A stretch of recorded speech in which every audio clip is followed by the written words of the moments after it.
HRC গ্রুপের chairman Saeed Hossain Chowdhury আর নেই। HRC গ্রুপের চেয়ারম্যান সাইদ হোসেন চৌধুরী ইন্তেকাল করেছেন।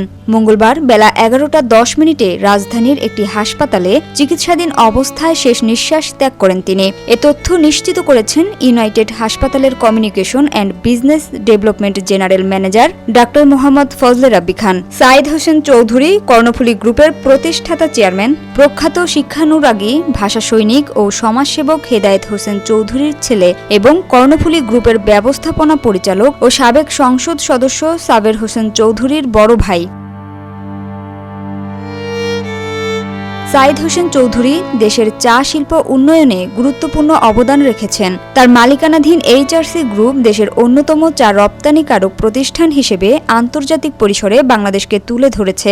এইচআরসি গ্রুপ পর্যটন, জাহাজ নির্মাণ, আবাসন, পরিবহন, কৃষি ও খাদ্য প্রক্রিয়াজাতকরণ খাতেও দীর্ঘদিন ধরে কাজ করে আসছে। প্রতিষ্ঠানটির মাধ্যমে হাজার হাজার মানুষের কর্মসংস্থান হয়েছে। সাইদ হোসেন চৌধুরীর আন্তর্জাতিক অঙ্গনেও বাংলাদেশের প্রতিনিধিত্ব করেছেন। তিনি স্পেনে বাংলাদেশের সাবেক অনারারি কনসাল হিসেবে দায়িত্ব পালন করেছেন। কূটনৈতিক মহলে তার ভাবমূর্তি ছিল অত্যন্ত মর্যাদাপূর্ণ।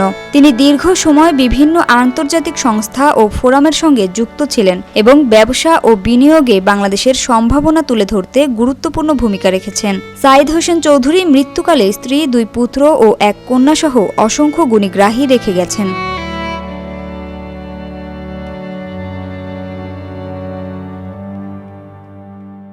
Samia Sultana, GBC television.